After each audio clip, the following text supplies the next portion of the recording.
동일교회 초등부 어린 여러분, 오늘 우리는 예수님께서 하나님이 주신 사명을 이 땅에서 이루기 위해서 처음으로 일을 시작하는 그 첫 출발에 대해서 배워볼 거예요. 예수님은 하나님의 일을 시작하는 그 첫 출발에서 무슨 일을 제일 먼저 하셨는지 우리 귀를 쫑긋 세우고 배워보도록 해요.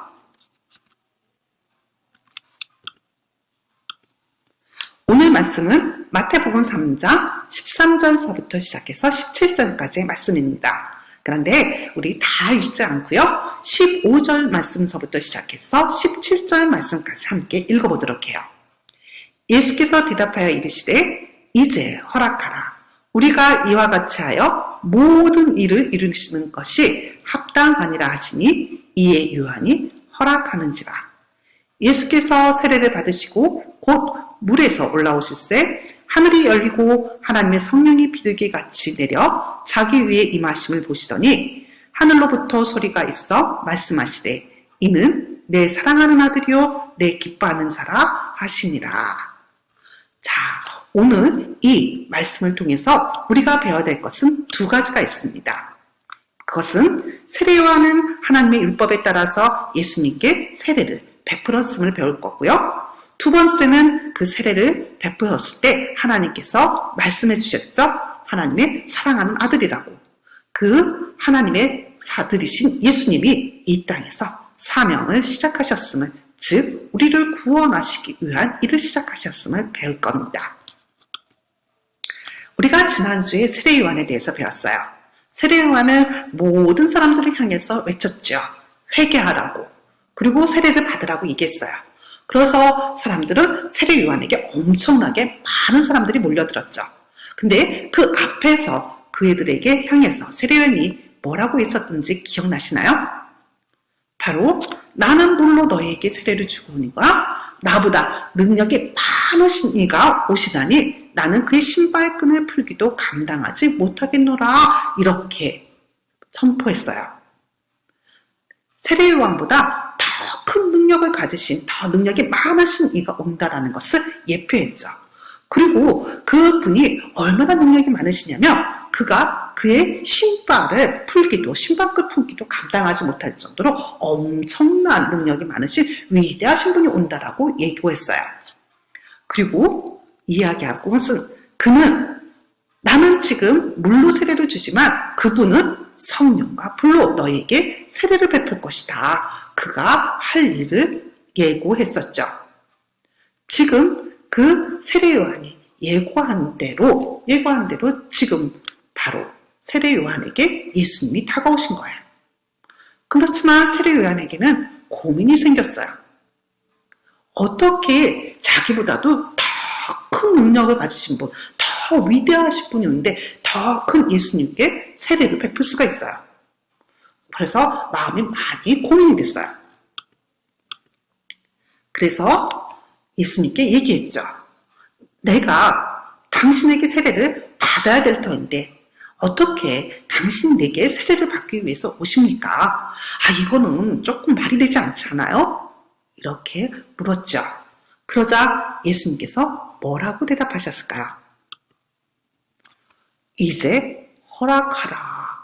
이 말이 조금 무슨 말인지 이상해요.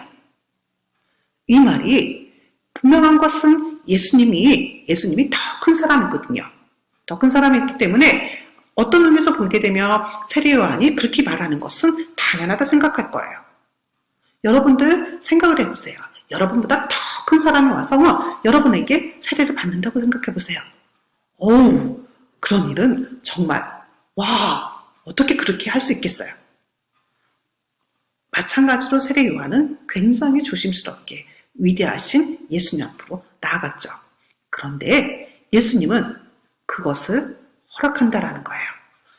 너는 하나님께서 주신 사명, 그 사명을 바로 지금 행하고 있는 거야. 그러니 네가 걱정하는 것처럼 내가 위대한 사람이라고 해서 마음이 부담스러운 건 알지만 하나님의 뜻을 생각하고 하나님이 주신 사명의 그 길을 너는 지금 행해야 돼. 내가 그것을 허락할게. 이렇게 말씀하시는 거예요. 그리고 말씀하세요.